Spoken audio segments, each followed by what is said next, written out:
अच्छा जी, कल हमारी डिस्कशन हो रही थी रीअपोर्शनमेंट को लेके साइमल्टेनियस इक्वेशन मेथड या अलजेब्रिक मेथड पे। तो अलजेब्रिक मेथड के तहत रिपीटेड हम अलजेब्रिक मेथड के तहत कैसे सर्विस डिपार्टमेंट्स की इक्वेशन बनाते हैं, साइमल्टेनियस इक्वेशन को सॉल्व करना और रीअपोर्शनमेंट करना, ये हमारी कल तक की एक्टिविटीज़ थी। कोई क्वेश्चन किसी बच्चे के जहन में कल की डिस्कशन से? ऑल दो आज हमने जो पहली एक्टिविटी करनी है, क्वेश्चन नंबर 1, ये हमारे पास जो क्वेश्चन बैंक में अवेलेबल है, ये रिवीजन एक्टिविटी है रिपीटेड डिस्ट्रीब्यूशन मेथड और साइमल्टेनियस इक्वेशन की। बट स्टिल किसी बच्चे के जहन में कल के लेक्चर से कोई क्वेश्चन है तो पूछ सकते हैं। अच्छा जी, हम स्टार्ट करते हैं फिर अपनी डिस्कशन क्वेश्चन नंबर 1 से। उसके बाद चलें, कोई अगर एम्बिग्विटी होगी आई बिलीव इसमें क्लियर होगी, नहीं तो कोई चीज़ सामने आई तो उसको भी डील कर लेंगे। क्वेश्चन नंबर 1 आपके पास जी पेज 35 पे अवेलेबल है, बुक में पेज 35 पे आप आएंगे और वहां पे हमें मिलेगा जी question number 1, service departments. It's a relatively straight forward question, क्योंकि बेसिक लेवल पे हम हैं अभी। तो prepare a statement showing allocation of cost to the production departments using repeated distribution method, simultaneous equation. अच्छा, यहाँ पे एक जो चीज आपको नोट करनी चाहिए कि यहाँ पे उसने वर्ड यूज कर लिया एलोकेशन का, और नीचे जो मेथड बताए हुए हैं वो किस के मेथड है? रीअपोर्शनमेंट के। तो ये एक कॉमन हमें आप कह लें कि एनोमली नजर आती है कि आपके क्वेश्चन में अक्सर ही वो टर्म गलत यूज कर रहा होता है। तो आपको जरा ध्यान से, जो एकेडमिकली किताब में चीजें लिखी हैं वो तो ठीक है, हमने समझ लिया एलोकेशन क्या, अपोर्शनमेंट क्या, रीअपोर्शनमेंट क्या, मतलब हमें पता है, हमें परफॉर्म करना आता है। लेकिन सवालों में बाज का तो अपोर्शनमेंट की जगह एलोकेशन का वर्ड यूज कर जाता है। अब यहाँ पे उसने रीअपोर्शनमेंट की जगह एलोकेशन का वर्ड यूज कर लिया, क्योंकि बेसिकली एलोकेशन का मतलब एक बारीकी तो एलोकेशन और अपोर्शनमेंट की अपनी जगह, लेकिन इन दोनों का मकसद लगभग तकसीम ही बनता है। अगर हम सादा जबान में बात करें तो एलोकेशन भी यही है भाई, जिस जिसका हिस्सा उसको दे दो, और अपोर्शनमेंट भी यही है कि भाई तकसीम कर दो। तो इसलिए एग्जामिनर इसको जरा थोड़ा सा एकेडमिक जो प्योर हमारे मीनिंग है उससे हटकर थोड़ा सा वो इसको जो नॉर्मल डिक्शनरी मीनिंग होता है उसकी तरफ ले जाता है। सो डोंट गेट कंफ्यूज कि जी ये तो एलोकेशन है तो मतलब सर्विस डिपार्टमेंट में एलोकेशन कहाँ से आ गई, ऐसी कोई बात नहीं। सर्विस डिपार्टमेंट के साथ जो सलूक होता है आपको पता है, तो उसने कहा जी वो सलूक कर दें यहाँ पे, तो ना उसने एलोकेशन दे दिया, कोई बात नहीं। पढ़ते हैं जी डाटा हम। Service departments in a factory with 3 production departments and 2 service departments, the operating costs for the month of October were as follow, as shown below. Production department 1, 2, 3 and service department canteen boiler house. The cost of running canteen are apportioned to each department on the basis of estimated use of canteen by employees in each department. The cost of boiler house are apportioned on the basis of estimated consumption of power by each department. Boiler house organization में factories में use होता है steam बनाने के लिए। वहाँ पे boiler house में फ्यूल कोई बर्न किया जाता है, उससे स्टीम बनाई जाती है, और स्टीम के कई यूजेस होते हैं इंडस्ट्री में, बिजनेस में, जिनमें से एक यूज बिजली पैदा करना भी हो सकता है। तो यहाँ पे उसने यही कहा कि बॉयलर हाउस से जब हम स्टीम बनाते हैं वो power consumption by each department उसकी बेसिस से तकसीम होती है। गालिबन हमने जो बॉयलर हाउस जिस फैक्ट्री की हम बात कर रहे हैं उसमें बॉयलर हाउस की स्टीम से बिजली बनाई जा रही है। इसके और यूजेस भी होते हैं स्टीम के, बाद मैंने आपको बता दिया। The service departments cost are therefore apportioned as follows. ये जनाब उसने कहा सर्विस डिपार्टमेंट की कॉस्ट कैसे अपोर्शन होनी है, ठीक है जी। यहाँ पे ऊपर पोर्शन का वर्ड यूज करता आ रहा है सर्विस डिपार्टमेंट के साथ। उसने डिपार्टमेंट वाइज बता दिया कि कैंटीन की कॉस्ट कैंटीन के अलावा बाकी डिपार्टमेंट में जाएगी, और बॉयलर की कॉस्ट बॉयलर के अलावा बाकी डिपार्टमेंट में जा रही है। So information is clear. Prepare a statement showing allocation of cost to the production department using repeated distribution method and simultaneous equation.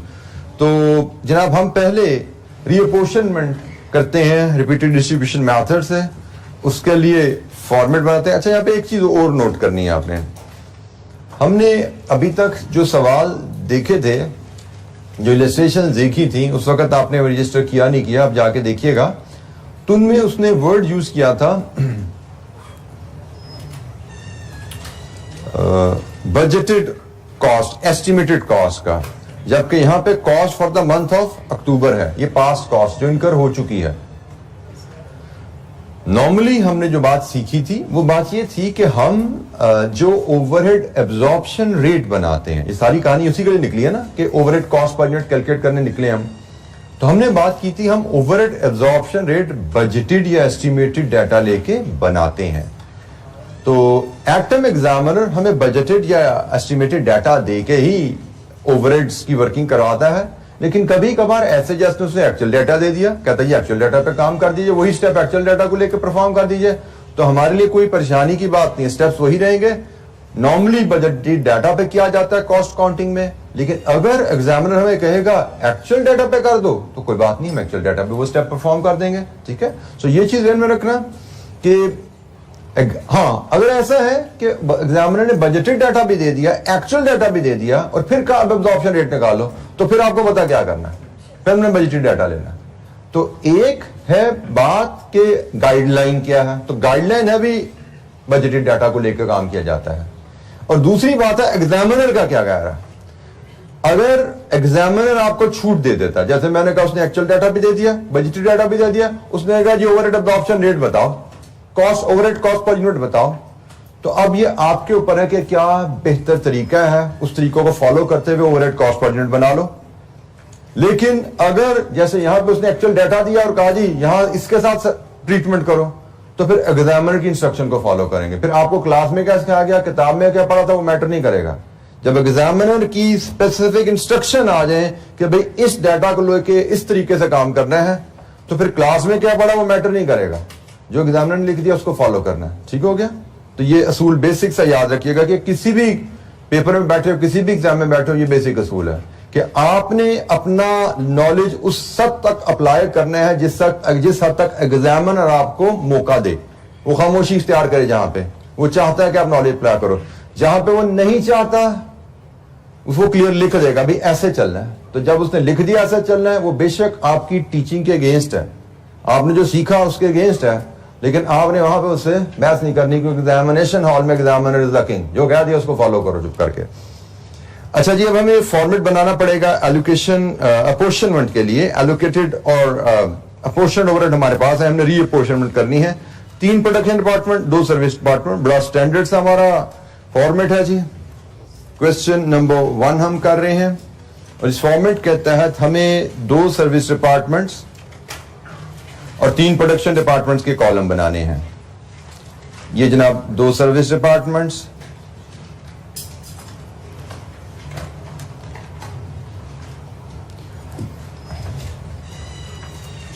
ये 3 प्रोडक्शन डिपार्टमेंट और एक कॉलम बेसिस का। अच्छा, यहां पे भी एक थोड़ा सा हम साथ साथ प्रेजेंटेशन की बात भी सीखते जाएं। एक तो मैंने कहा दिया आपको रूलर यूज करने की आदत डालनी है, कैरी कीजिए रूलर, और उससे जहां पे टेबुलर वर्किंग है प्रेजेंट कीजिए। दूसरी बात, छोटी छोटी चीजों को सीखा कीजिए, एफिशिएंसी और प्रेजेंटेशन मैटर करती है। रूलर से कॉलम ड्रॉ करने का बेसिक असूल मैंने यहाँ पे फिगर्स पढ़ते हुए देख लिया कि फिगर्स की अमाउंट्स क्या हैं, उसके हिसाब से नॉर्मली 1 इंच का column is more than enough होता है। तो आपको मैयड वे में अंदाजन एग्जैक्टली निशान लगाने की जरूरत नहीं, but you should have an idea what is an appropriate size. Lines आप पेंसिल से ड्रॉ कर सकते हो, अगर ऊपर नीचे हो जाए तो बाद में उसको रेज कर सको। तो नॉर्मली आपने जो ध्यान रखना है, एक डिसेंट साइज कॉलम होना चाहिए। ऐसा नहीं कि आपने 4 कॉलम चाहिए तो आप बड़े बड़े बनाओ आखिर तक ले जाओ। अक्सर मैंने देखा है स्टूडेंट एक जो कॉमन मिस्टेक करते हैं कि कॉलम 5 और एक 6 चाहिए, यहां से ड्रॉ करना शुरू कर देते हैं 1 2 3 4 5, तो ये पेज इधर से 20% पेज जाया हो गया। हमेशा कॉलम जब ड्रॉ करने हैं इस साइड से ड्रॉ करना शुरू करते हैं ताकि हम इस साइड पे मैक्सिमम स्पेस बचा सकें, हम मैक्सिमम स्पेस बचा सकें। बात का हमें छोटी छोटी सी कैलकुलेशन वर्किंग की जरूरत होती है, तो वो हम पे यहीं पे परफॉर्म कर दिया करेंगे, बजाय वर्किंग नंबर लिखें और आगे जाके करें, टाइम लगेगा ना उसमें। तो हम यहां पे कोशिश करते हैं कि कॉलम हम एक जो अप्रोप्रिएट साइज है, अप्रोप्रिएट विड्थ के बनाएं और यहां पे ज्यादा से ज्यादा जगह बचाएं अपने लिए। This is guideline number 1 examination presentation के लिए, अनदर गाइडलाइन जो हमने सीखी। तो जनाब डाटा फीड करते हैं, हम पार्ट ए की बात कर रहे हैं, यहां पे हम बेसिस लाएंगे और डिपार्टमेंट मेरे पास है जी PD, production department 1, production department 2, production department 3, canteen and boiler house.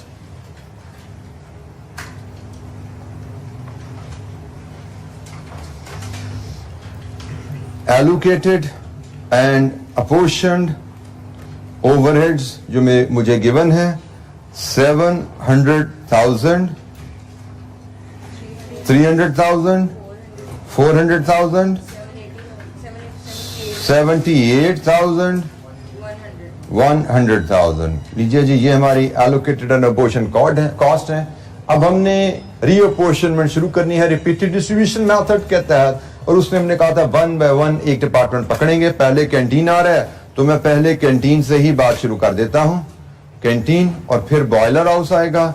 तो कैंटीन की जो कॉस्ट तकसीम होनी है क्या है जी बेसिस उसकी 40, 20, 30 एंड 10, और बॉयलर हाउस की जो बेसिस हैं 30 एंड 20। और just for the memorandum purposes मैं यहां पे निशान डाल रहा हूं कि भाई ये परसेंटेजेस हैं, क्योंकि ये 100 से बन रहे हैं। हमें बताया गया है परसेंटेजेस में ये मेजरमेंट्स दी जा रही हैं। तो जनाब हम पहली डिस्ट्रीब्यूशन स्टार्ट करते हैं। कैंटीन की कॉस्ट जो कि 78,000 है, इसका 40%, इसका 20%, इसका 30%, सॉरी 23400 एंड 7800। इसके बाद बारी आई बॉयलर हाउस की। बॉयलर हाउस की कॉस्ट अब हो चुकी है 107,800, तो इसका 30%, 32340, 32340, 2560 एंड 21560। लीजिए जी, ये हमारी एक डिस्ट्रीब्यूशन कंप्लीट होगी। हमने कहा था कि हमें 3 डिस्ट्रीब्यूशंस करनी है, तो मैं डिफरेंट 3 कलर्स में इनको लेके आता हूं। अगली डिस्ट्रीब्यूशन भी कैंटीन बॉयलर हाउस की होगी, और उसके बाद लास्ट डिस्ट्रीब्यूशन फिर कैंटीन और बॉयलर हाउस की होगी। और हमने जो बात सीखी थी उसके मुताबिक यहाँ पे हमें लाइन ड्रॉ करनी है, ठीक है जी, इससे हमने आगे नहीं जाना। This is enough. तो लेट्स स्टार्ट। और मैंने आपको ये भी बताया था कि ये परसेंटेजेस हमें बार बार यहाँ रिपीट करने की लिखने की जरूरत नहीं है कि फिर कैंटीन बॉयलर हाउस लिखें फिर लिखें, एक दफा आ गई है, इसी को ही हम यूज करेंगे यहाँ से। तो जनाब अब हमने कैंटीन की कॉस्ट जो रह गई है 21560, इसको यहाँ से माइनस करना है, और इसका 40%, 8624, इसका 20%, 4312, 64, 68, 2156।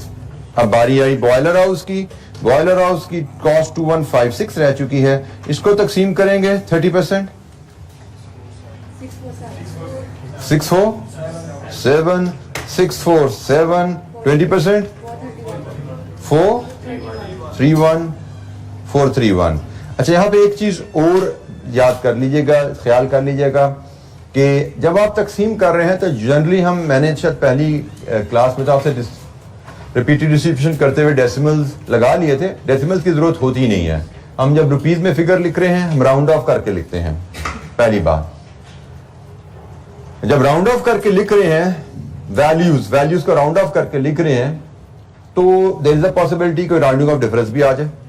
क्या आप इसको करें, ये टोटल करें तो इट मे नॉट मैच। यहाँ पे तो शायद मैच होता नजर आ रहा है, बट राउंडिंग ऑफ डिफरेंस आ सकता है कि इन 4 का टोटल इसका बराबर ना हो, but that is not our worry. आ जाए 1 रुपया प्लस माइनस हो जाए, राउंडिंग ऑफ कैसे, राउंडिंग ऑफ डिफरेंस आने से हमें कोई परेशानी नहीं है। आता है तो आता रहे, हमें उसको कोई वरी नहीं कि हम उसको मैच कराने बैठ जाएंगे, टोटल मैच नहीं हो रहा। असूलन तो हमने इसको इसमें तकसीम किया है, मैच होना चाहिए, लेकिन राउंडिंग ऑफ जैसे 1 आध रुपया ऊपर नीचे हो जाए तो कोई परेशानी नहीं है, कोई वरी हमने नहीं करनी। अच्छा जी, अब नेक्स्ट डिस्ट्रीब्यूशन कैंटीन की बात आ गई। अब कैंटीन में पड़े हुए हैं 431, तो 431 का 40%, 172, 86, 129 एंड 43। और अब लास्ट डिस्ट्रीब्यूशन हमने 43 को डिस्ट्रीब्यूट करने हैं, लेकिन कैंटीन को कुछ नहीं देना। अब मैं एक दफा यहां पे लिख देता हूं कि अब हम ये डिस्ट्रीब्यूशन करने जा रहे हैं। हमने कहा कि अब हम नॉर्मली तो बॉयलर हाउस की 30,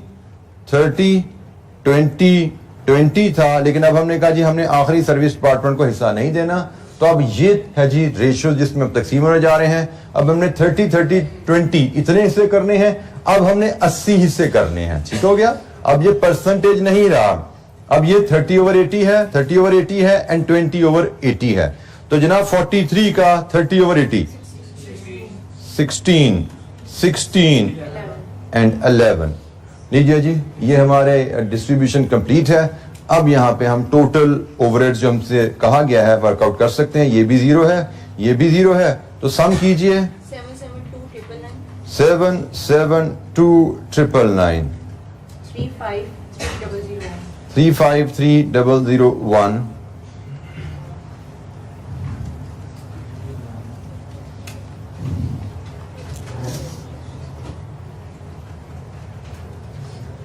लास्ट डिपार्टमेंट PD3 451859। लीजिए जी, रिपीटेड डिस्ट्रीब्यूशन मेथड से हमने सर्विस डिपार्टमेंट्स के ओवरहेड्स को प्रोडक्शन डिपार्टमेंट्स में तकसीम किया। सर्विस डिपार्टमेंट को 0 कर दिया, सारे फैक्ट्री के ओवरहेड्स प्रोडक्शन डिपार्टमेंट में तकसीम होके आए। So ये 451999।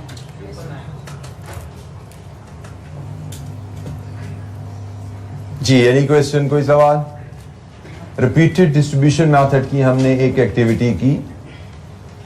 ये भी जो मैंने रेशियो यहाँ लिखी हैं मेमोरेंडम के तौर पर लिखी हैं। एग्जाम में आप ये ना भी लिखें, बट यू मस्ट अंडरस्टैंड आप क्या कर रहे हो। प्रेजेंट कर दो वर्किंग, कोई इशू नहीं है।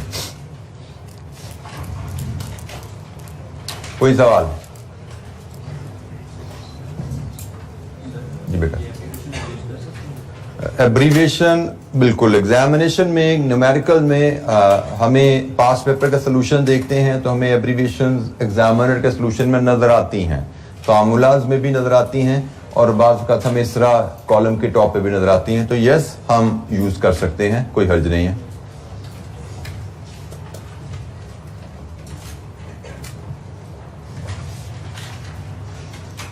अच्छा जी, अब हम पार्ट बी की तरफ चलते हैं, विच इज साइमल्टेनियस इक्वेशन। तो हम पहले टोटल कॉस्ट की इक्वेशन बनाएंगे। Assume total cost of service departments,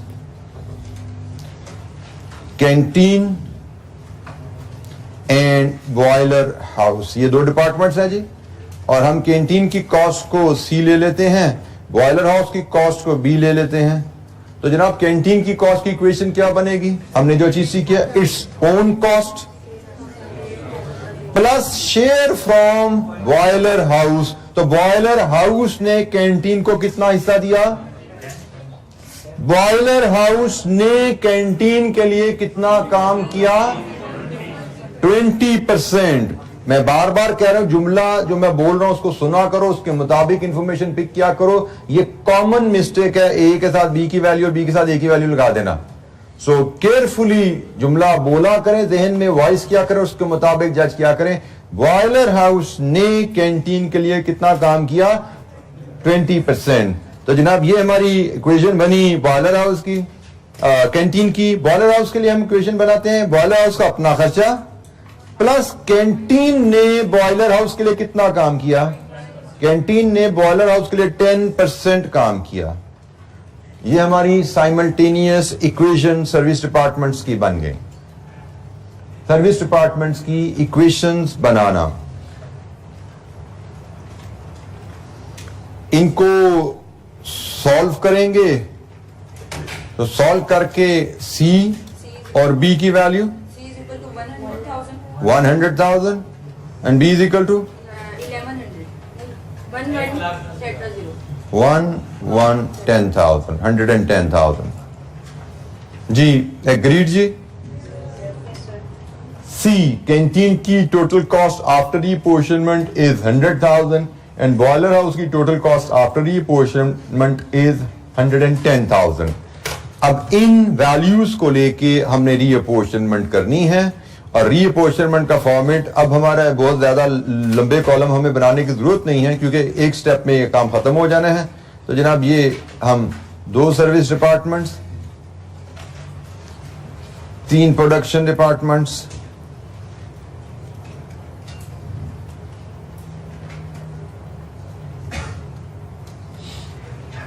एक बेसिस का कॉलम, रीपोर्शनमेंट का फॉर्मेट तो वही है जो हमने पीछे बनाया पार्ट ए के लिए।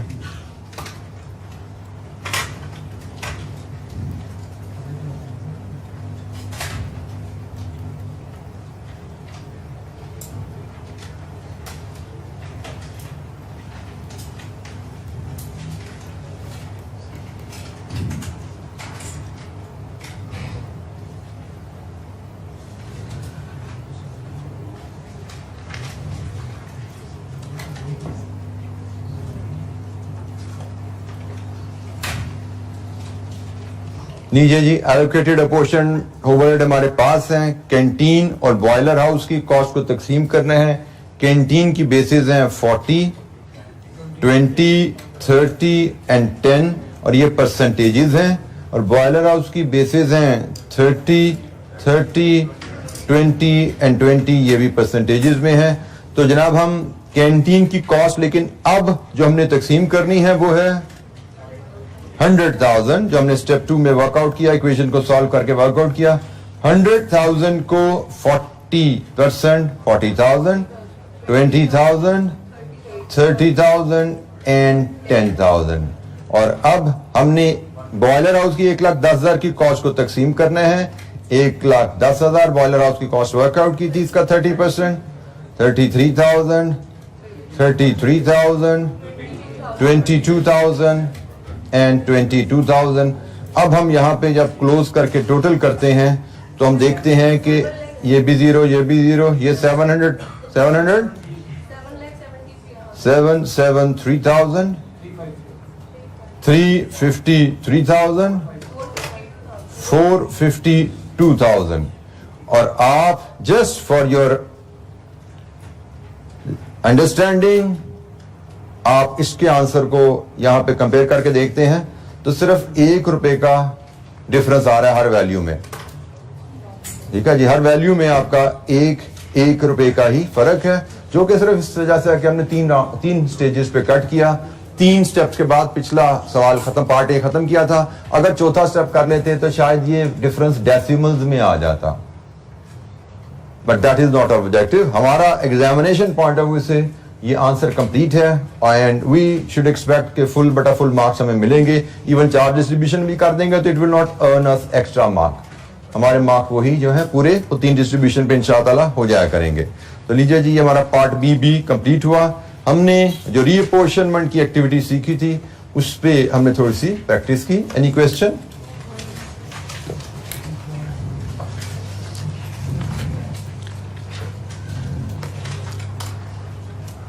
अच्छा जी, हम एब्जॉर्प्शन प्रोसेस सीख रहे हैं। एब्जॉर्प्शन प्रोसेस क्या है? हमने शुरू में बात की थी कि overhead cost per unit estimate करने का तरीका। Overhead cost per unit estimate करने का एक तरीका है, जिसके लिए हमने डिपार्टमेंट्स फैक्ट्री में आइडेंटिफाई किए, फिर हमने कॉस्ट को डिपार्टमेंट में तकसीम करना शुरू किया, फिर हमने सर्विस डिपार्टमेंट की कॉस्ट को भी प्रोडक्शन डिपार्टमेंट में डाल दिया। अब इन सारे स्टेप्स को परफॉर्म करने के बाद cost centre identify, allocation, apportionment, reapportionment, 4 steps हम कर चुके हैं। इसके बाद अब फैक्ट्री के सारे ओवरहेड्स प्रोडक्शन डिपार्टमेंट्स में हमारे तकसीम होके आ चुके हैं। अब एब्जॉर्प्शन प्रोसेस की लास्ट स्टेज, उस लास्ट स्टेज का नाम भी एब्जॉर्प्शन है। ठीक है, ये एब्जॉर्प्शन प्रोसेस का जो 5वां स्टेप है उसका नाम भी एब्जॉर्प्शन है। एब्जॉर्प्शन प्रोसेस में अब हमने प्रोडक्शन डिपार्टमेंट से overhead cost per unit products में एब्जॉर्ब करनी है। हम ये जो ओवरहेड एब्जॉर्प्शन रेट कैलकुलेट करते हैं, जो हम overhead cost per unit calculate करते हैं, इस ओवरहेड कॉस्ट पर यूनिट को हम ओवरहेड एब्जॉर्प्शन रेट भी कहते हैं कि किस रेट से ओवरहेड की कॉस्ट प्रोडक्ट कॉस्ट में एब्जॉर्ब करनी है या ऐड करनी है। ठीक है, एब्जॉर्ब करना, ऐड करना एक ही बात है। There are certain other terms, वो भी हम साथ साथ हमारे सामने आती जाएंगी, but for the time being हम ओवरहेड कॉस्ट पर यूनिट जो कैलकुलेट करते हैं उसको हम overhead absorption rate per unit कह रहे हैं। और ओवरहेड एब्जॉर्प्शन से मुराद है ओवरहेड कॉस्ट पर जो हमने प्रोडक्ट कॉस्ट में ऐड करनी है। तो एब्जॉर्प्शन का मतलब ऐड करना, यहां पे हम ले सकते हैं। तो अब ओवरहेड, अपोर्शन ओवरहेड को ओवरहेड कॉस्ट में एब्जॉर्ब करना, उसके कई तरीके हो सकते हैं। क्योंकि हमें एब्जॉर्प्शन के लिए कोई सूटेबल बेस चाहिए। पॉसिबल बेसिस क्या हो सकती हैं? We may decide to absorb overhead cost into products on the basis of units produce only when company is producing one product. जब कंपनी एक प्रोडक्ट बना रही है तो हम overhead absorption cost per unit direct calculate कर लेते हैं। अच्छा, यहां पे ख्याल कीजिएगा, हम जब डिपार्टमेंट्स में ओवरहेड तकसीम कर चुके हैं तो हर डिपार्टमेंट की ओवरहेड कॉस्ट अलग-अलग, ओवरहेड एब्जॉर्प्शन रेट अलग-अलग कैलकुलेट किया जाता है। हमने तकसीम ही इसलिए किए थे कि हम ओवरहेड एब्जॉर्प्शन रेट हर डिपार्टमेंट का अलग कैलकुलेट करेंगे। ठीक है, तो हमने कहा जी हम ओवरहेड एब्जॉर्प्शन रेट के लिए कोई बेस चाहिए, किस बेस पे हम ओवरहेड कॉस्ट को प्रोडक्ट्स में तकसीम करें। तो अगर कंपनी एक ही प्रोडक्ट बना रही है तो हम overhead absorption rate per unit बनाएंगे। लेकिन अगर कंपनी एक से ज्यादा प्रोडक्ट बना रही है, जैसे हमने बात की थी एक छोटी कुर्सी है और एक बड़ा डेस्क है, तो दोनों का overhead cost per unit same नहीं हो सकती। और हमने ये भी बात की थी कि एब्जॉर्प्शन प्रोसेस का एम क्या है कि it should distribute the cost which on a basis which fairly reflects the time and effort that has gone into making a product. तो absorption process को प्रोडक्ट ओवरहेड को प्रोडक्ट में तकसीम ऐसे करना है कि वो एक फेयर तकसीम हो। जिस प्रोडक्ट पे ज्यादा टाइम ज्यादा एफर्ट लगी है उसको ज्यादा खर्चा जाए, जिस प्रोडक्ट पे कम टाइम कम एफर्ट लगी है उसको कम खर्चा जाए। तो इसके लिए फिर जब हम मल्टीपल प्रोडक्ट्स बनाते हैं तो फिर हम टाइम बेसिस पे चले जाते हैं, हम आवर की बेसिस पे रेट बना लेते हैं। और आवर्स कौन से यूज करें, लेबर के या मशीन के, तो ये तो डिपेंड करेगा। प्रोडक्शन हमारी मशीनों पे ज्यादा होती है, प्रोडक्शन पे हमारे लोग ज्यादा इन्वॉल्व हैं। अगर आपकी प्रोडक्शन में ज्यादा रोल मशीन्स प्ले करती हैं तो ऐसे प्रोडक्शन प्रोसेस को हम मशीन इंटेंसिव प्रोडक्शन कहते हैं। और आपकी प्रोडक्शन में अगर ज्यादा कॉस्ट आपको ह्यूमंस को पे करनी पड़ रही है, ज्यादा काम ह्यूमन स्किल इन्वॉल्व है उस प्रोडक्शन में, तो हम इसको लेबर इंटेंसिव कहते हैं। तो हम कह रहे हैं कि हम overhead cost, overhead absorption rate फिर हम पर यूनिट नहीं बनाते, पर आवर कैलकुलेट करते हैं।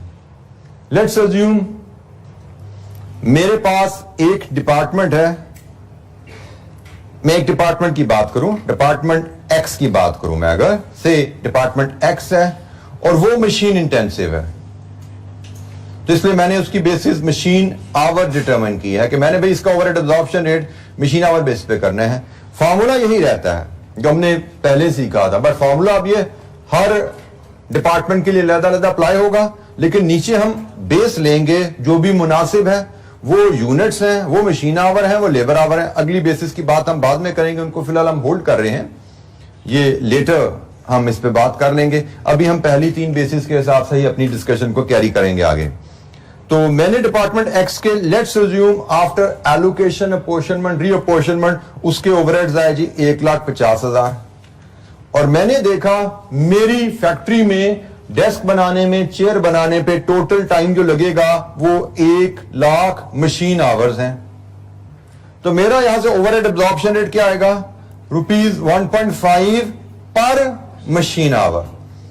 ये मुझे क्या बता रहा है कि भाई डिपार्टमेंट एक्स में 1 घंटा मशीन चलती है तो ₹1.5 खर्चा ओवरहेड की मद में लग जाता है। ये हमने अंदाजा लगाया है, ये एक्यूरेट नहीं है क्योंकि डायरेक्ट नहीं है भाई, ये हमने अंदाजा लगाया है कि डिपार्टमेंट एक्स में टोटल ओवरहेड्स अंदाजन एलोकेशन, अपोर्शनमेंट, रीअपोर्शनमेंट के बाद टोटल ओवरहेड्स अंदाजन इतने खर्च होंगे। और हमने अंदाजा लगाया है कि हमने अगले महीने में जो हमें ऑर्डर्स आए हुए हैं उनके मुताबिक डेस्क जो बनाएंगे, उनके मुताबिक जो चेयर्स बनाएंगे, उनमें जो मशीन आवर लगेगा वो 100,000 है। तो अगले महीने 1,50,000 का खर्चा होना है, अगले महीने 1,00,000 घंटे हमने काम करना है। इसका मतलब अंदाजन हमारा खर्चा 1.5 मशीन आवर पर मशीन आवर आएगा, ₹1.5 पर मशीन आवर आएगा। अब जब ये मेरे पास मशीन रेट आ गया पर मशीन आवर, तो अब मेरे लिए overhead cost per unit calculate करना बड़ी आसान है। ओवरहेड कॉस्ट पर यूनिट हमारे पास फिलहाल, अगर मैं डिपार्टमेंट एक्स के अंदाज में बात करूं तो भाई लेट्स अज्यूम फॉर एग्जांपल मेरे पास वो होगा, चले पहले इसको मैं फॉर्मूला बता देता हूं, time required per unit into overhead absorption rate per unit, sorry per hour. तो इसको टाइम की जगह मैं आवर्स कर देता हूं. Hours required for 1 unit into overhead absorption rate per our. For example, मैं इसी डिस्कशन को कंटिन्यू करते हुए अगर मैं डेस्क की बात कर रहा हूं तो डेस्क पे मुझे पता लगा कि मेरे लगते हैं 8 घंटे, तो 8 घंटे इंटू 1.5 कितने रुपए लगेंगे? ₹12 पर आवर. इसके ओवरहेड बन जाएंगे ₹12 पर आवर. और मैं अगर चेयर की बात करूं तो चेयर का मुझे पता लगी इस पे लगते हैं 2 घंटे, छोटी प्रोडक्ट है, तो 2 into 1.5 it is 3 per hour. और 3 पर यूनिट. तो यह है जनाब एब्जॉर्प्शन प्रोसेस. फाइनल जो स्टेप है,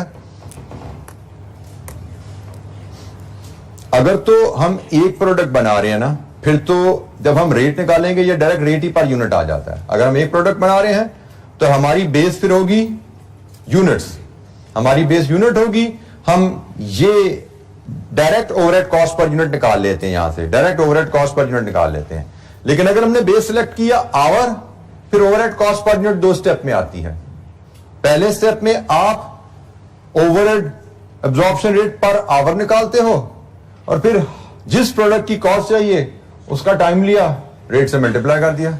हमने रेट निकाल लिया जी 1.5 पर आवर, क्योंकि हमारे पास 2 प्रोडक्ट्स थी, हम पर यूनिट नहीं निकाल सकते थे. 2 प्रोडक्ट्स थी तो हमने आवरली रेट निकाला. अब जिस प्रोडक्ट पे जितना टाइम लग रहा है मल्टीप्लाई करो, ओवरहेड कॉस्ट पर यूनिट आ जाएगी.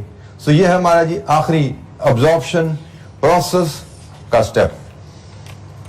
इसकी कुछ एक्टिविटीज हम करेंगे और हमने एब्जॉर्प्शन को overhead cost per unit, final stage से हम ओवरहेड एब्जॉर्प्शन रेट कैसे निकालते हैं और वहां से ओवरहेड कॉस्ट पर यूनिट कैसे निकालते हैं. एक छोटी सी एक्टिविटी, तो मैंने यही डाटा ज्यूम करके आपके सामने शेयर कर दी. मैं फिर एक बार रिपीट कर दूं, अगर आपने बेस ली है ये वाली, अगर आपने बेस ली है ये, तो आपकी direct cost overhead absorption rate per unit आएगा. लेकिन अगर आपने बेस ली है आवर्स की, तो आपका ओवरहेड कॉस्ट पर आवर आएगा. वो पर मशीन आवर है या पर लेबर आवर है, ओवरहेड कॉस्ट पर आवर आएगी. और जब ओवरहेड कॉस्ट आप पर आवर लेते हो, फिर ओवरहेड कॉस्ट पर यूनिट बनाने के लिए आपको एक और वर्किंग करनी पड़ती है, वो ये है जनाब. आप ओवरहेड कॉस्ट पर यूनिट बनाने के लिए फिर आवर्स रिक्वायर्ड पर यूनिट को overhead absorption rate per our से मल्टीप्लाई कर देते हो, जैसे यहां पे हमने किया, तो ओवरहेड कॉस्ट पर यूनिट आ जाती है. यहां पे आपका एब्जॉर्प्शन प्रोसेस समझिए कंप्लीट हुआ. जो कैलकुलेशन है overhead cost per unit calculate करने की, जो 2-3 दिन पहले हमने कहानी शुरू की थी, वो यहां पे आके कंप्लीट हो गई है. Overhead absorption cost per unit हमें निकल रही है. बाय द वे, ये एक डिपार्टमेंट है, हमारी फैक्ट्री में 2 डिपार्टमेंट हो तो ये हर डिपार्टमेंट की कैलकुलेशन अलग-अलग हो जाएगी. ये डिपार्टमेंट एक्स का रेट है, ये डिपार्टमेंट एक्स से ओवरहेड कॉस्ट पर यूनिट आ गई. इसी तरह डिपार्टमेंट वाई का भी रेट निकाल लेंगे इसी पैटर्न पे, उसकी भी ओवरहेड कॉस्ट पर यूनिट आ जाएगी. तो अब डेस्क डिपार्टमेंट एक्स में भी गया, डिपार्टमेंट वाई में भी गया, तो डिपार्टमेंट एक्स के ओवरहेड भी उसमें कॉस्ट में ऐड होंगे, डिपार्टमेंट वाई के ओवरहेड भी उसमें ऐड होंगे. सो कोई इशू नहीं, ओवरहेड एब्जॉर्प्शन रेट निकालना आ जाए, ओवरहेड कॉस्ट पर यूनिट आ जाए. उसके बाद 2 डिपार्टमेंट है, 6 डिपार्टमेंट है, फर्क नहीं पड़ता, रिपीट होनी है एक्टिविटी. हम डिफरेंट एक्टिविटीज करेंगे इसके ऊपर, डिफरेंट इलस्ट्रेशन है हमारे स्कोप में जिनको हम देखेंगे. कोई सवाल यहां पे जी?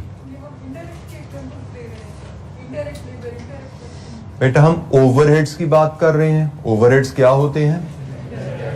सम ऑफ इनडायरेक्ट कॉस्ट. ओवरहेड्स की बात करते आ रहे हैं ना भाई, हमारे चैप्टर का नाम ही ओवरहेड है और ओवरहेड की डेफिनेशन पिछले चैप्टर में हमने पढ़ी थी. सॉरी, डेस्क और चेयर में बेटा हमने देखा कि डेस्क बनाने पे कितने घंटे लगे फैक्ट्री में. डेस्क बनाने पे 8 घंटे लगे. तो ये हमने अंदाजा लगाया है कि हमारी फैक्ट्री में 1 घंटे में 1.5 रुपए के ओवरहेड खर्च होते हैं. बिजली, किराया, तनख्वाहें, पर आवर हमें ओवरहेड की बाद में 1.5 रुपीज लगते हैं. तो डेस्क पे 8 घंटे लगे हैं तो एक डेस्क पे 12 रुपए डाल दो. कुर्सी पे 2 घंटे लगे हैं तो एक कुर्सी को 3 रुपए डाल दो. दिस इज ऑल एस्टिमेशन, क्योंकि this can not be measured with accuracy. ये बात तो हम शुरू में कर चुके हैं. ठीक है, एब्जॉर्प्शन प्रोसेस में हम estimated overhead cost per unit calculate करना सीखते हैं. जी एनी क्वेश्चन? कोई और सवाल? किसी बच्चे के जहन में कोई और सवाल यहां पे? जी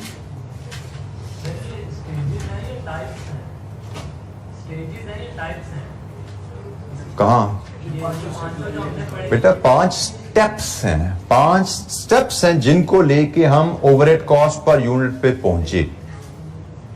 5 स्टेप्स को लेके 5 कदम उठा के मंजिल तक पहुंचे हैं हम। ये हमारी मंजिल थी। एब्जॉर्प्शन का ऑब्जेक्टिव क्या था? Overhead cost per unit estimate करना। तो यहां तक पहुंचने के लिए 5 कदम उठाने पड़े, 5 स्टेप्स लेने पड़े हमें। ठीक है, एक एक स्टेप के बाद हम अपनी मंजिल के एक एक कदम करीब आते जा रहे हैं। हमारी मंजिल है overhead cost per unit estimate करना। 5th स्टेप में आके हम overhead cost per unit calculate कर पाए। एक छोटी सी एक्टिविटी करते हैं इलस्ट्रेशन 12। शायद आपको ज़हन में अगर कोई एक आध सवाल है किसी के बच्चे के ज़हन में तो वो मजीद यहां पे क्लियर होगा। Illustration 12 is available at the bottom of page 21।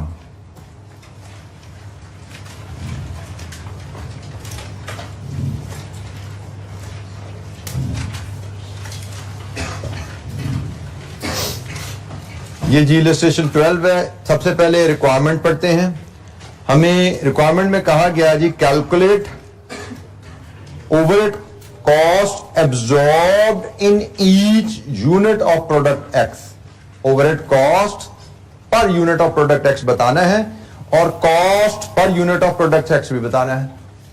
क्योंकि हमने कहानी शुरू ही ऐसे की थी कि हम प्रोडक्ट की कॉस्ट जानना चाहते हैं। डायरेक्ट कॉस्ट आसानी से मुहैया हो जाती है और प्रोडक्ट कॉस्ट में तो direct cost plus indirect production cost दोनों आनी होती हैं। इनडायरेक्ट कॉस्ट का मसला है, उसके लिए हमने एब्जॉर्प्शन प्रोसेस सीखा कि इनडायरेक्ट कॉस्ट पर यूनिट कैसे एस्टिमेट करनी है।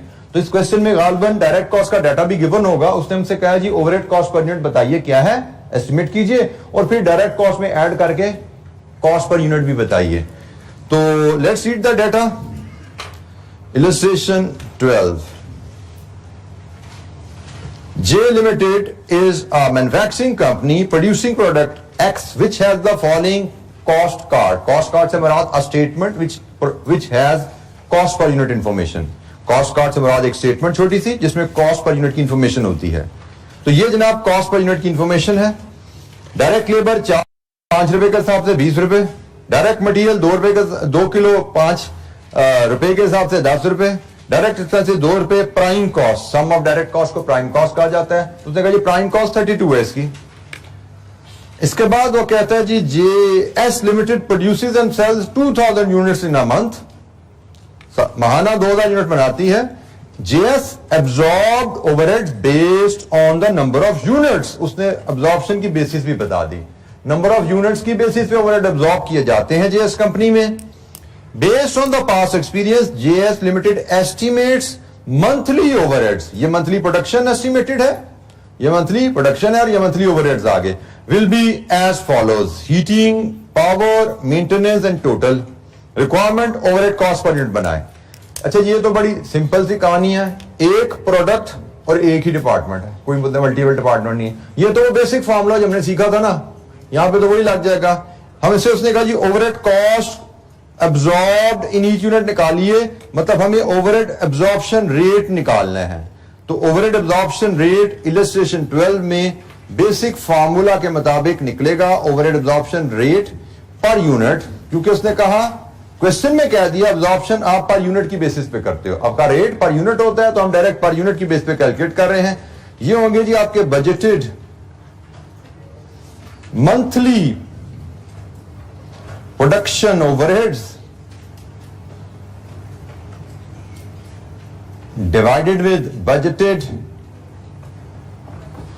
Monthly production. अब यहां पे आपने ये चीज नोट करनी है कि मंथली ओवरहेड्स को मंथली प्रोडक्शन से डिवाइड किया जा रहा है। बाज़ का एग्जामिनर प्रोडक्शन मंथली दे देगा, खर्चे सालाना दे देगा या वाइस वर्सा। तो हमने ख्याल रखना है बजटेड ओवरहेड जिस पीरियड के हैं उसी पीरियड की प्रोडक्शन लेनी है। खर्चे महीने के हैं तो प्रोडक्शन भी महीने की, खर्चे साल के हैं तो प्रोडक्शन भी साल की। तो budgeted monthly production overhead divided with budgeted monthly production in units. Production की जब हम बात कर रहे हैं तो यकीनन यूनिट्स की बात कर रहे हैं।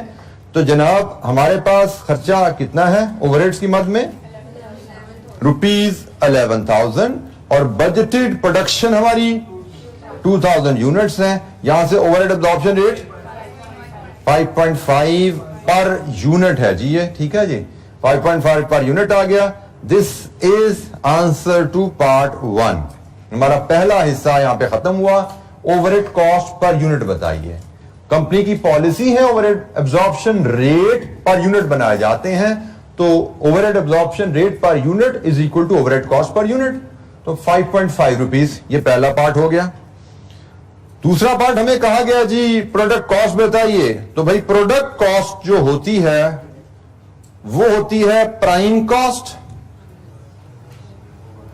Plus overhead absorption rate per unit. Overhead absorption rate का मतलब ओवरहेड कॉस्ट पर यूनिट। ठीक हो गया। तो जनाब प्राइम कॉस्ट हमें गिवन है क्वेश्चन में 32 और ओवरहेड कॉस्ट हमने पार्ट 1 में निकाली 5.50, ये हमने पार्ट 1 से ली और हमारी कॉस्ट आ गई 37.5। लीजिए जी, ये एक सिंपल सी एक्टिविटी थी ओवरहेड एब्जॉर्प्शन रेट को लेके। Simple activity overhead absorption rate को लेके।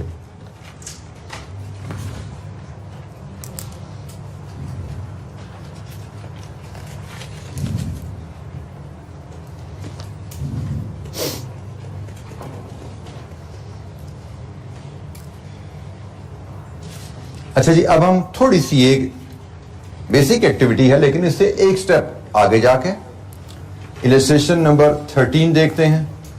और this should now complete your learning, this illustration should now complete your learning of overall absorption process. ठीक है, तो ये इलस्ट्रेशन इंशाअल्लाह हम करेंगे तो हमारा प्रोसेस पे लर्निंग कंप्लीट हो जाएगी। रिक्वायरमेंट इसकी क्या है जी? हमेशा रिक्वायरमेंट से पढ़ते हैं सवाल। पहले calculate the following machining department overhead absorption rate. अब ये डिपार्टमेंट के ओवरहेड एब्जॉर्प्शन रेट आ रहे हैं। Assembly department overhead absorption rate per hour, दोनों की बेसिस आवर है। Overhead cost per unit of E is hour product. Overhead cost per unit of E using departmental OR. ये ऊपर जो 2 डिपार्टमेंटल आपने ओवरहेड एब्जॉर्प्शन रेट निकाले हैं, इनको लेके cost per unit, overhead cost per unit निकालिए प्रोडक्ट ई की। ठीक है जी, तो लेट्स रीड द डाटा और फिर देखते हैं हमने कैसे प्रोसीड करना है। Babar limited makes 3 products D, E and F. Each passes through 2 departments, machining and assembly. Labor hours used in each department by each product. Labor hours used in each department by each product. Product D, machining में कितना काम हुआ, assembly में कितना काम हुआ। E, machining में कितना काम हुआ, assembly में कितना। F, machining में काम इस पे नहीं होता, इस पे सिर्फ assembly में काम होता है। तो हर प्रोडक्ट पे हर डिपार्टमेंट ने कितना काम किया। Production is expected as follows. हमने प्रोडक्शन कितनी करनी है, डी की, ई की, एफ की। और overhead are budgeted as follows. और ये ओवरहेड सिर्फ प्रोडक्शन डिपार्टमेंट के ओवरहेड्स हैं, मतलब एलोकेशन, अपोर्शनमेंट और रीअपोर्शनमेंट हो चुकी है। सारे खर्चे सिर्फ प्रोडक्शन डिपार्टमेंट में तकसीम होने के बाद क्या बचे वो गिवन है। तो हम कंप्रीहेंसिव क्वेश्चन आगे चल के करेंगे, बट फिलहाल हम सिर्फ एब्जॉर्प्शन प्रोसेस को फोकस कर रहे हैं कि एलोकेशन, अपोर्शनमेंट, रीअपोर्शनमेंट हम अलग-अलग एक्टिविटीज एग्जांपल में सीख चुके हैं।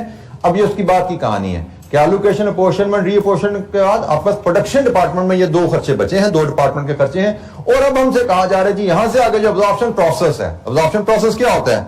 एब्जॉर्प्शन रेट डिटरमिन करना और उसके बाद overhead cost per unit. This is the 5th stage ना, 5वीं स्टेज यही है। तो सिर्फ 5वीं स्टेज का डाटा में दिया गया है कि भाई एब्जॉर्प्शन प्रोसेस परफॉर्म कीजिए। एब्जॉर्प्शन का जो प्रोसेस है स्टेज वो 5 परफॉर्म कीजिए, जिसमें एब्जॉर्प्शन रेट लेने हैं और आपने फिर ओवरहेड कॉस्ट पर यूनिट लेनी है। अच्छा जी, अब हम 1 बाय 1 कैलकुलेशन परफॉर्म करते हैं। सबसे पहले हम मशीनिंग डिपार्टमेंट के ओवरहेड एब्जॉर्प्शन रेट की बात करते हैं। Illustration number 13, machining department,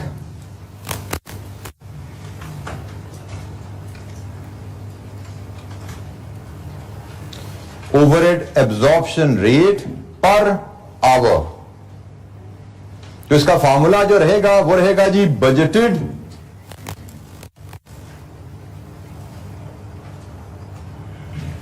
production overheads in machining department divided with base दी गई है उसने आवर, ठीक है जी। तो हम यहां पे आवर्स, हमें लेबर आवर्स की टर्म में डाटा दिया गया है, तो हम budgeted labour hours in machining department, ये जी फार्मूला हमारा ओवरहेड एब्जॉर्प्शन रेट का। कोई दिक्कत जी? ओवरहेड एब्जॉर्प्शन रेट का यही तरीका निकलेगा। उसने कहा जी overhead absorption rate per hour होता है, तो पर आवर होता है तो फार्मूला जी budgeted overhead divided budgeted hour. Per unit निकालना होता सीधा, जैसे पिछली रजिस्ट्रेशन में निकाला, तो budgeted overhead divide with budgeted production हो जाता है। बट पिछले सवाल में हमने पर यूनिट क्यों निकाला? There was only one product. Now here we have 3 products, 3 products हैं, तो यहां पर रिकमेंडेड ही नहीं है पर यूनिट निकालना, यहां तो रिकमेंडेड ही पर आवर होता है। उसने कह भी दिया पर आवर निकालना है, तो जब पर आवर निकालना है तो ये जनाब overhead absorption rate per our का फार्मूला है। हम इसमें वैल्यूज फीड करने चलते हैं। तो बजटेड ओवरहेड्स मशीनिंग डिपार्टमेंट के हमें रेडीली अवेलेबल हैं 400,000, लेकिन budgeted labour hours machining department के हमें अवेलेबल नहीं है। हमें मशीनिंग डिपार्टमेंट में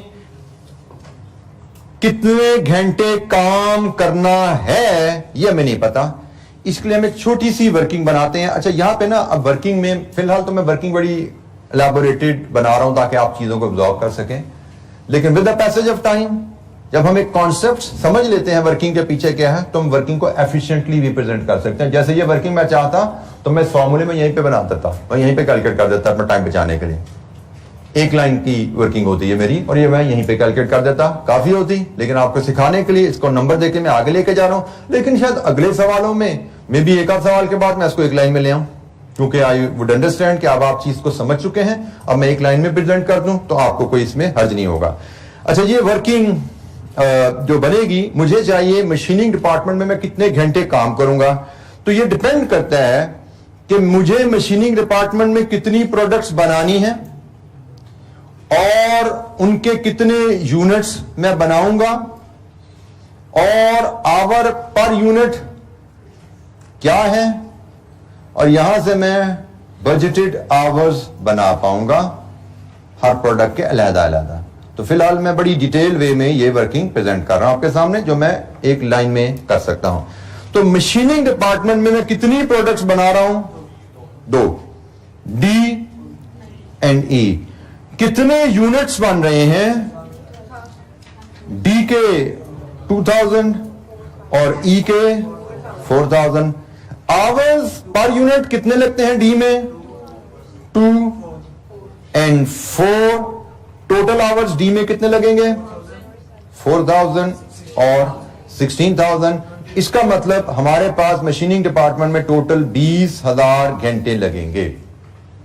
सो ये है हमारे टोटल आवर्स जो हम मशीनिंग डिपार्टमेंट में काम करना प्लान कर रहे हैं।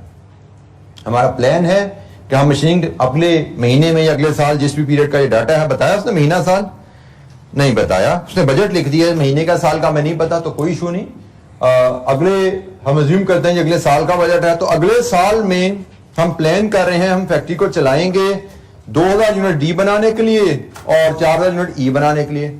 हमारा जो तरीकाकार है प्रोडक्शन का, उसके मुताबिक ये प्रोडक्शन करने में हमारे टोटल 20,000 घंटे इस्तेमाल हो जाएंगे, और हमने अंदाजा लगाया है कि ये प्रोडक्शन करने में हमारा खर्चा 4 लाख आने वाला है।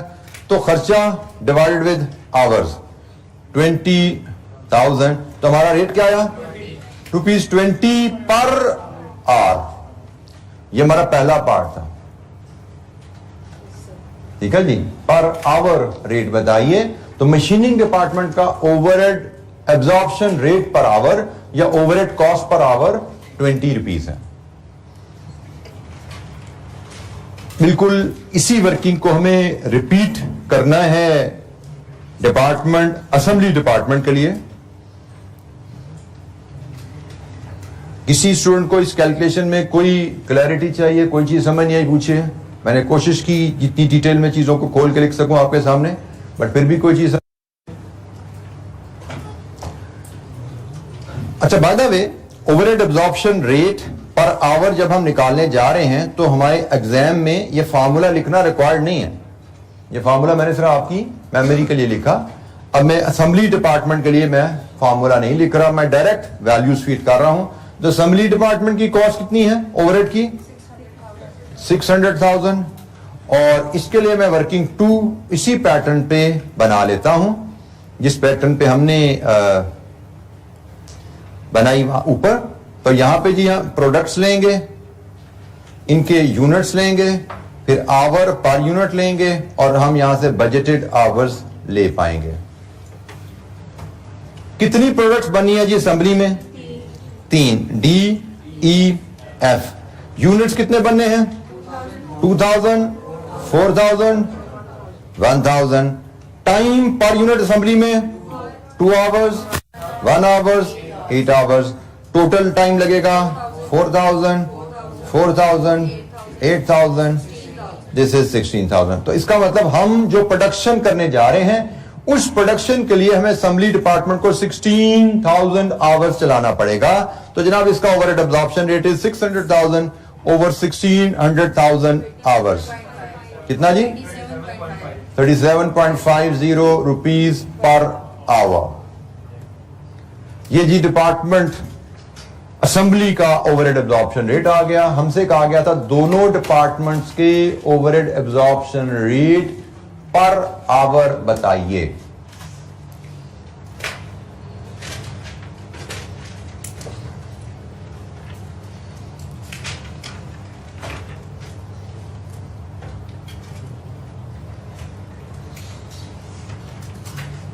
जी, एनी क्वेश्चन, कोई सवाल? पार्ट 1 भी हो गया, पार्ट 2 भी हो गया। Part 3 overhead cost per unit of E using departmental overhead rate. हमने 2 डिपार्टमेंट्स के ओवरहेड रेट पर आवर निकाले हैं। हमसे कहा जा रहा है जी ओवरहेड कॉस्ट पर यूनिट बताइए। अब नेक्स्ट पार्ट के लिए ओवरहेड कॉस्ट पर यूनिट बनाने के लिए हम देखेंगे कि प्रोडक्ट ई की हम बात कर रहे हैं। प्रोडक्ट ई पे किन डिपार्टमेंट्स ने कितना टाइम लगाया और accordingly we can have rate per hour, overhead absorption rate per hour. अब ये वर्किंग भी एक लाइन की है लेकिन मैं आपकी आसानी के लिए इसको भी टेबल में ले जा रहा हूं और यहां से हम overhead cost per unit determine करेंगे। तो ई पे, प्रोडक्ट ई पे किस किस डिपार्टमेंट में काम हुआ?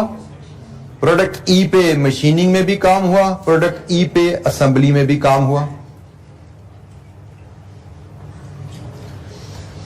Our per unit 4 hours product ई पे मशीनिंग में लगे और 1 आवर प्रोडक्ट ई में असेंबली पे लगे। रेट मशीनिंग में ओवरहेड रेट पर आवर है, रेट पर आवर 20 है मशीनिंग का और 37.5 है।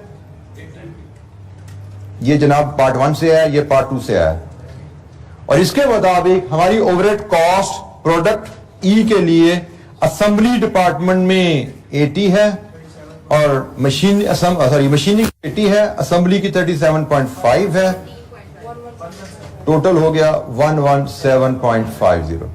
ये जी सारी कहानी थी जहां पे हम पहुंचना चाहते थे, जिसके लिए सारा हमने बिखेड़ा डाला था कि ओवरहेड एब्जॉर्प्शन रेट निकाला था हमने पर आवर। असल हम जानना चाहते थे overhead cost per unit determine करना। तो overhead cost per unit determine करना हमने प्रोडक्ट ई की overhead cost per unit determine की। हमने देखा कि प्रोडक्ट ई पे 2 डिपार्टमेंट में काम होता है, उन दोनों डिपार्टमेंट में कितने कितने घंटे लग रहे हैं और हर डिपार्टमेंट के आवर्स को उसकी कॉस्ट पर आवर से मल्टीप्लाई किया तो हमें पता लगा प्रोडक्ट ई पे मशीनिंग में 80 रुपए के ओवरहेड लगते हैं, असेंबली में 37.5 के ओवरहेड लगते हैं। प्रोडक्ट ई पे टोटल 2 डिपार्टमेंट में कितने लग रहे हैं? यस, एज एन एक्टिविटी अगर मैं overhead cost per unit D की निकालूं एक लाइन में, डी पे 2 घंटे मशीनिंग में लगते हैं इनटू 20 प्लस 2 घंटे असेंबली में लगते हैं,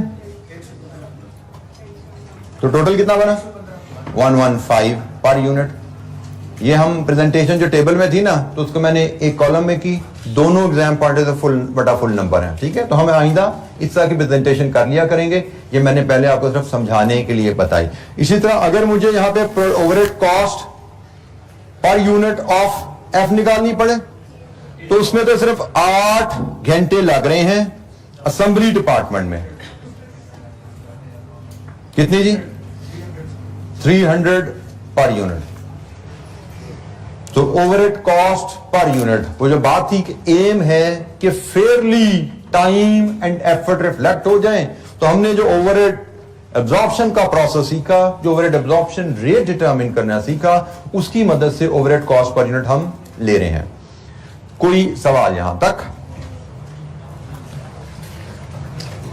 अच्छा जी, अब हमने एब्जॉर्प्शन प्रोसेस कंप्लीट कर लिया है। कल हम थोड़ी सी एक मजीद जरा सी डिस्कशन ओवरहेड की करके फिर हम एग्जाम लेवल क्वेश्चन है 3 हमारे एजेंडे पे, 2 या 3 क्वेश्चन है, देख लेते हैं। यहां पे डिफाइंड होगा हमारे एजेंडे में, स्लाइड पे होगा जी। 3 क्वेश्चन है जी, 2, 3, 4। तो ये 3 क्वेश्चन हम करेंगे यहां तक कि लर्निंग को कंफर्म करने के लिए, ठीक है जी। We are still moving on this chapter भी खत्म नहीं हुआ, चलता रहेगा आगे भी। Thank you very much. अस्सलाम वालेकुम।